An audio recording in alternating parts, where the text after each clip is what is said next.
Run.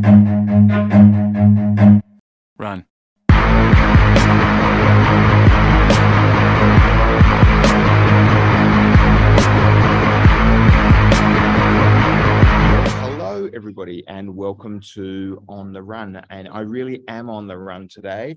I'm in a bar at Cebu Airport. They very kindly turned the music off. So hopefully we don't have too many announcements, and hopefully it's loud enough for you. They've given me coffee. Hang on, there's an announcement. Okay, let's get started. So I just spent 2 nights at New Star down at Cebu. Thoughts on New Star? Well, it's not ready yet. What is ready is very nice, but it's still a construction zone. Very limited F&B offerings. One very nice restaurant, Primo, but the other restaurants are very limited menu. Last order at Primo, 10 p.m., which is not great for a casino.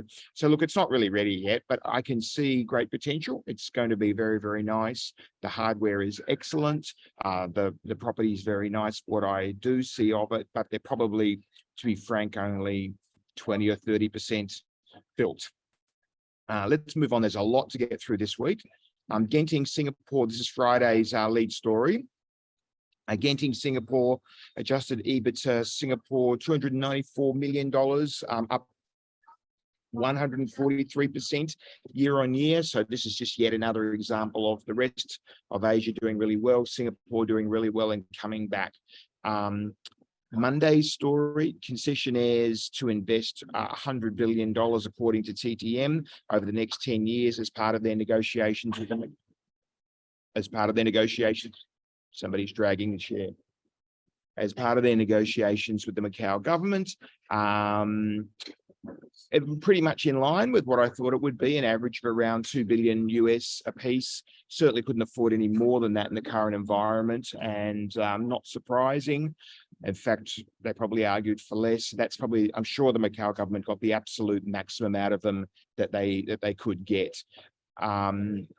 Now, what are we on to? Tuesday's lead story, Macau to set junket limits. So the Macau government has announced as part of the new junket law they passed, or they're talking about, that they would set the maximum number of junkets for each concessionaire. So each junket can only deal with one concessionaire, but each concessionaire will be able to deal with multiple junkets. But how many? Well, that's going to be set by the Macau government. So effectively, they will be limiting the number of junkets in Macau, setting a number to that.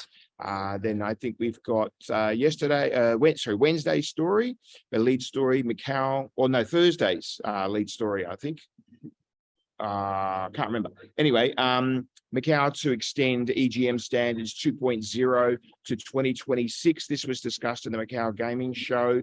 It's not an absolute fact yet, but it seems that instead of having all of the EGM 2.0 standards in place by the end of 2024, they're going to go for 25% in 23, 25% in 24, 25% in 25, and 25% in 26, and have it all in place by end of 2026. This is what was discussed at Macau Gaming Show on Wednesday. And yeah, well, that is indicative, I guess, of, again, Macau going slower, the recovery taking much longer than expected. In fact, the recovery hasn't even really begun.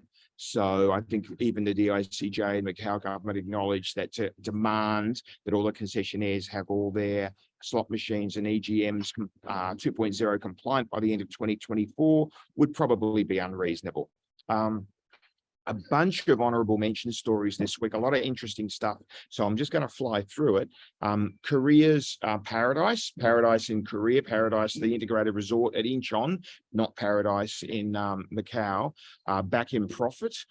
Which in Korea was really suffering as a foreigners only a jurisdiction with no travel. Was really suffering. So it was good to see them back in profit. MGM Resorts lends MGM China US $750 million, the third of 3 American operators to do that. Wynn and Sands have done it, $500 million and $1 billion respectively for those other two. So what's that? $2.25 billion lent by American operators to their Macau subsidiaries. And isn't it good that America's booming, that Vegas is booming, or else they wouldn't be able to fund to Macau? Who would have thought years ago that it was going from the money was flowing from the US to Macau, not the other way around. Macau third quarter 22 EBITDA loss. Deutsche Bank came out and said the total EBITDA loss of the Macau operators in Q3 was $558 million US, and that's EBITDA loss. Remember, the net loss, the bottom line below that is going to be a lot more than that. It could be, I don't know, 700, 800, 900 million. I heard somewhere that Melco's paying $1 million a day in interest alone. So there's 100 million.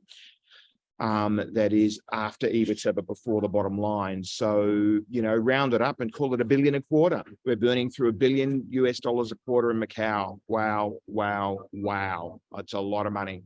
Macau changed from 7+3 quarantine to 5+3 quarantine, but it actually ended up being worse because the +3 is red zone, not yellow zone. So it's more like 8+0. And if you have family in your house and you have to isolate, they have to isolate too. So in some ways, and a lot of people are arguing it's actually worse. Yes, we've got more COVID cases in Macau. Well, of course, we've got more COVID cases in Macau. We're always going to have COVID cases in Macau. There's always going to be 1 or 2 or 3. I mean, I bet somebody breaks a leg every day in Macau as well. I mean, kids go to school every day in Macau. People get the flu every day in Macau. People get a headache every day in Macau. COVID zero, I'm afraid, is not going to work because there's never going to be zero COVID. If you go for COVID, literally COVID zero forever, then we'll be forever in this situation. Newport World Resorts, GGR up 77% for the 3 quarters year to date, the Q1, 2, and 3 for this year. Their GGR up to 397 million. Yet another example of the rest of Asia booming and coming back and not booming, but well and truly coming back to 2019 levels while Macau languishes. Sorry to go on and on about Macau all the time, but it's just the elephant in the room, isn't it? Even DFNN, a lot of people won't know that company, but a Philippines technology company that has some online gambling and also some financial technology. They're listed on the Philippines Stock Exchange. They posted a record revenue as part of the results season. Macau Chief Executive policy address on Tuesday. He says he wants 60% of the GDP to be, sorry about that, 60% of the GDP to be non-gaming.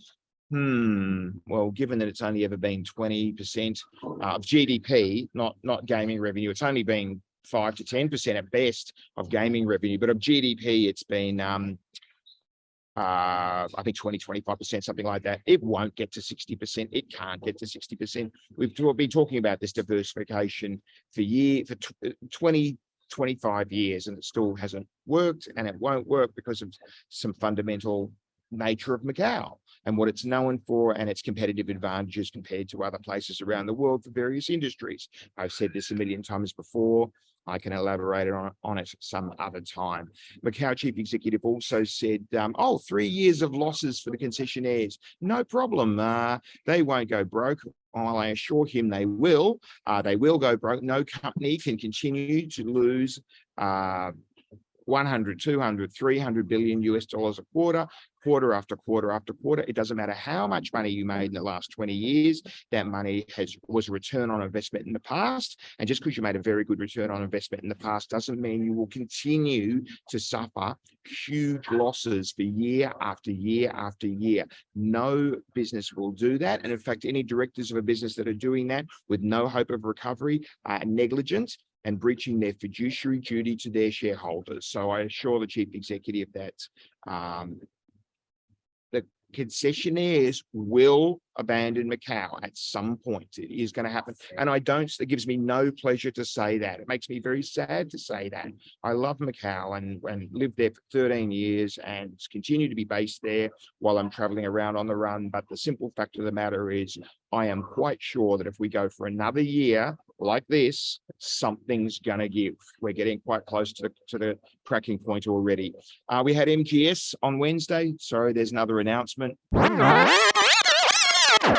We had MGS on Wednesday. Unfortunately, of course, it had to be an online summit. It was just the way it was because of the situation in Macau. But nevertheless, it was very good. There were actually some very good panels on it.